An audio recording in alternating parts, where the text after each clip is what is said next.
Order, order. We are now meeting informally.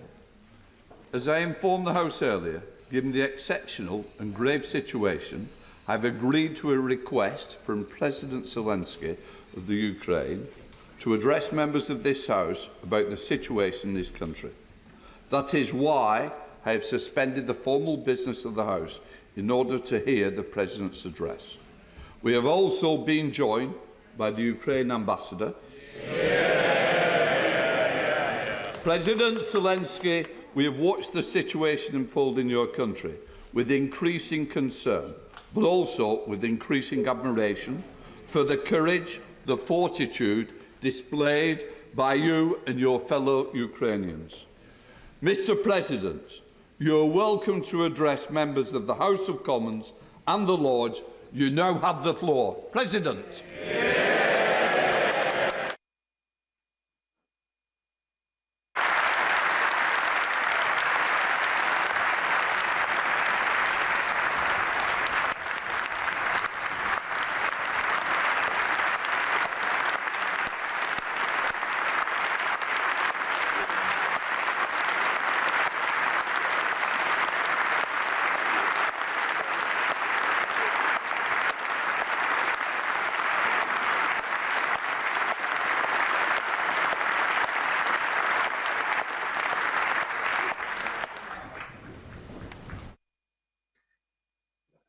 Пане спікер, пане прем'єр-міністре, члени уряду, парламенту, лорди, леді та джентльмени.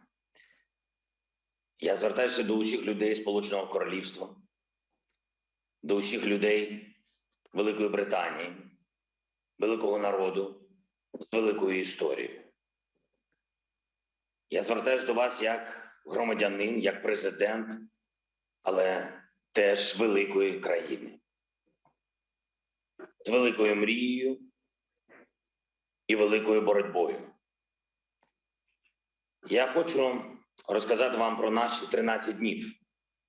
13 днів війни, міцної війни, яку ми не розпочинали і не хотіли, але ведемо. Тому що не хочемо втратити те, що в нас є, те, що наше.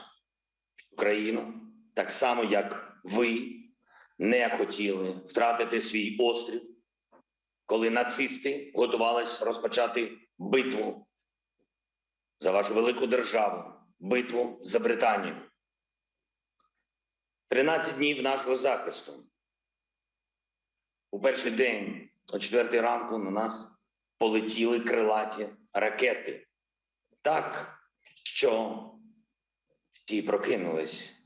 Ми, діти, всі ми, живі люди, вся Україна. І відтоді не спить. Ми всі стали до зброї, ставши великою армією. На другий день відбивалась від атак у повітрі, на суші, на морі. І наші героїчні прикордонники на острові Зміїний у Чорному морі розповіли всім про фінал війни. А саме, куди зрештою відправиться ворог. Коли російський корабль вимагав від наших хлопців скласти зброю, вони відповіли йому так міцно, як не можна казати в парламенті. І ми відчули силу, велику силу нашого народу, який до кінця гнатиме окупанта. На третій день російські війська, не ховаючись, били просто по людям, по житловим будинках, артилерією, авіабомбами. І це остаточно показало нам, показало світу, хто є хто. Хто великі люди, а хто просто звірі. На четвертий, коли полонених ми вже почали брати десятками, ми не втратили гідність і не знущались над ними. Ми ставимось до них як до людей, бо ми лишились людьми на четвертий день цієї ганебної війни. На п'ятий день терор проти нас вже був відвертим. Проти міст, проти маленьких містечок, зруйновані райони, бомби, Бомби, бомби знов, бомби на будинки, на школи, на лікарні. І це геноцид, який не зламав нас, мобілізував нас, кожного з нас і кожну. І дав нам відчуття великої правди. На 6-й день російські ракети упали на Бабин Яр. Це місце, де нацисти стратили 100 тисяч людей у роки Другої світової війни. Через 80 років по тому Росія вбила їх вдруге. На 7-й день ми зрозуміли, що вони руйнують навіть церкви бомбами, знов ракетами. Вони не знають святого і великого, як знаємо ми. На 8-й день світ побачив, що з російських танків стріляють по атомній електростанції, найбільшій в Європі. І світ почав розуміти, що це терор проти всіх.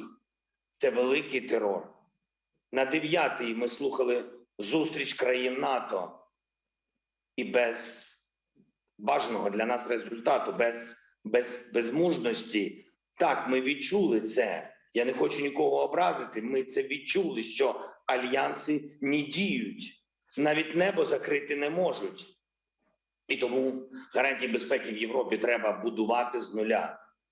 На 10-й день беззбройні українці в окупованих містах протестували повсюдно, масово.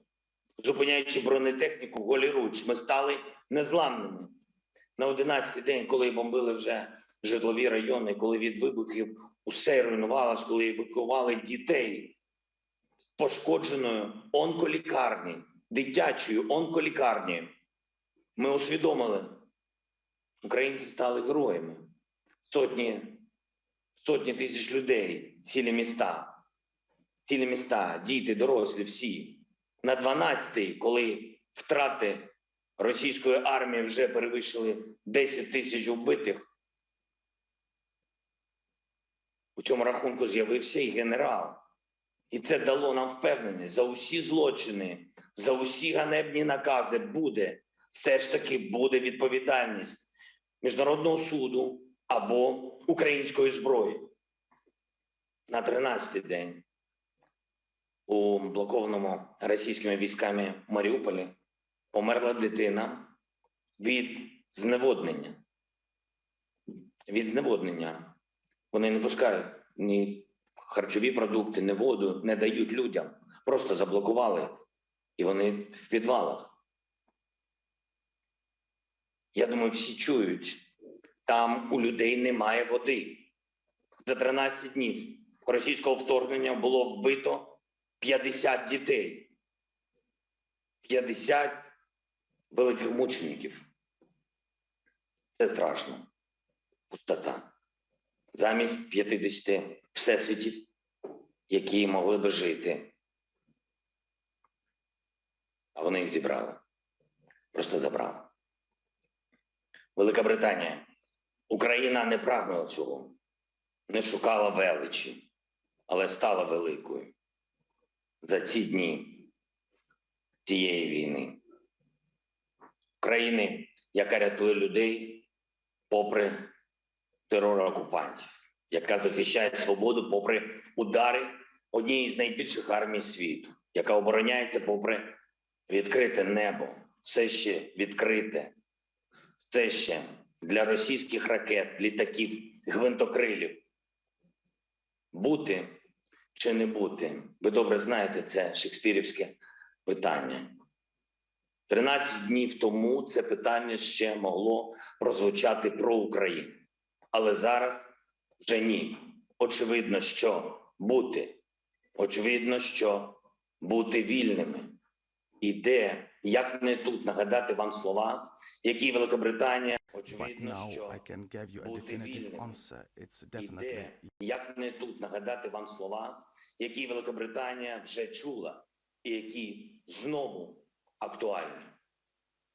Ми не здамося і не програємо. Ми підемо до кінця, ми будемо боротися на морях, будемо битися в повітрі, ми будемо захищати нашу землю, якою б не була ціна. Ми будемо битися в лісах, полях, на узбережжях, у містах і селах, на вулицях. Ми будемо битися. In the streets. I would like to add that we will fight on the banks of different rivers like Dnieper, and we are looking for your help, for the help of the civilized countries. We are thankful for this help, and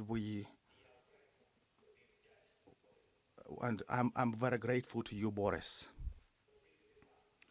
Please increase the pressure of sanctions against this country, and please recognize this country as a terrorist state, and please make sure that our Ukrainian skies are safe. Please make sure that you do what needs to be done and what is stipulated by the greatness of your country. Best of all to Ukraine and to the United Kingdom.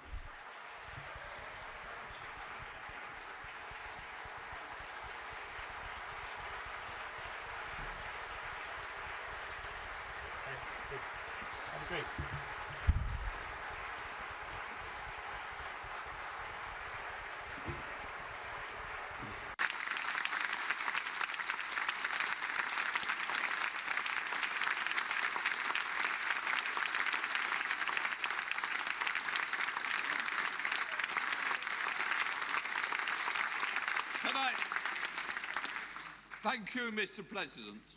On behalf of the House of Commons, I want to thank you for speaking to us and for giving us very clearly and powerful perspective of the tragic situation facing you and fellow Ukrainians.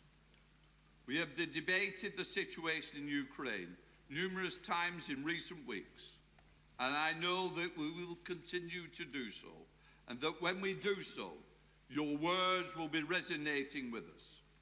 I want to express the solidarity of the House of Commons with you, your compatriots, and we salute the courage of the people of Ukraine. Thank you, and our prayers are with you. Order, Mr. Speaker. Just let me say. We'll now resume with the formal sittings of the House. Order, order. I will take the points of order from the leaders of the main parties before we return to the opposition day. I call the Prime Minister. Thank you, Mr. Speaker.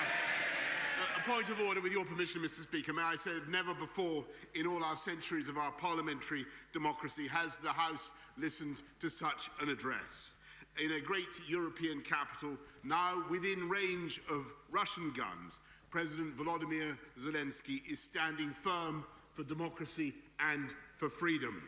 In his righteous defense, I believe he has moved the hearts of everybody in this House.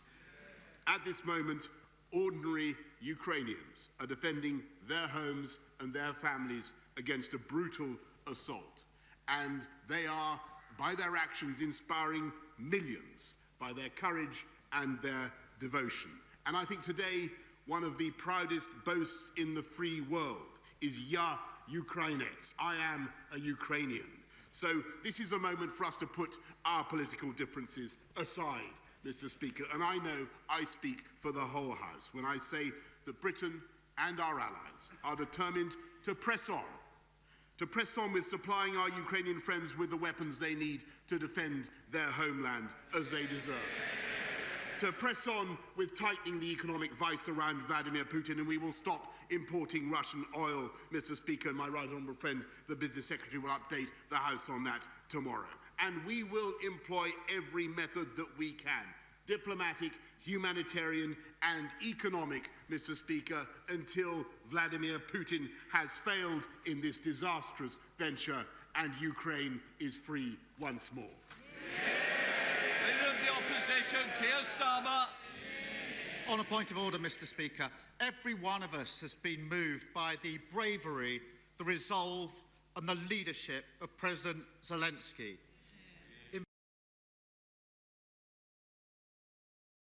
Down on his people, an assassin seek his life.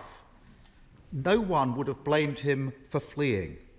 But instead, he has stayed in Kyiv to lead the Ukrainian people and to fight. He's reminded us that our freedom and our democracy are invaluable. He's prompted the world into action where too often we've let Putin have his way. He's inspired the Ukrainian people to resist and frustrated the Russian war machine. He has shown his strength, and we must show him and the Ukrainian people our commitment and our support. Labour stands for the unity at home and abroad that will isolate the Putin regime. Labour stands for the toughest sanctions that will cripple the Russian state. Labour stands for providing Ukraine with the arms it needs to fight off their invaders. Labour stands with President Zelensky, with Ukraine, with democracy. Slava Ukraini. Thank you, Mr. Leader of the SNP, Ian Blackford. Thank you, Mr. Speaker. With your forbearance, if I can make a point of order. President Zelensky, we salute you. We stand with the people of Ukraine on the basis of the act of aggression, on the act of war of Putin. We must do all that we can to send support to Ukraine, to send the weapons that they need to defend themselves, to make sure that we sanction the regime in Moscow, that we deliver the clearest message to President Putin, that this will end in failure for him, that he will face justice at the International Court. We must stand in this House, throughout these islands, throughout the Western world, in defence of democracy, in defence of sovereignty. Peace, justice and the sovereignty of Ukraine must prevail. Let's make sure that we stand with our friends. We stand against those that have been bombed. We make sure that those that need our support, that need our sanctuary, will find a welcoming hand in these islands. Mr. President, we thank you. We salute you. Slavia Ukraine. Ed Davey. Point of order, Mr. Speaker. Hearing the words of President Zelensky should embolden us all. They serve as a reminder of all that we stand for, of all which so many Ukrainians are so bravely fighting for, a bravery exemplified by President Zelensky himself. That we should never take for granted our values of democracy, of freedom and of our security. And though we in this House may disagree on many things, we stand together for those values, and together we stand together with the Ukrainian people. Mr. Speaker, it is right that we strengthen our support for Ukraine with military aid, with toughest of sanctions. And it's in that support that we should also recognise the people of Ukraine and indeed President Zelensky. I'm sure the whole House would agree that President Zelensky should be granted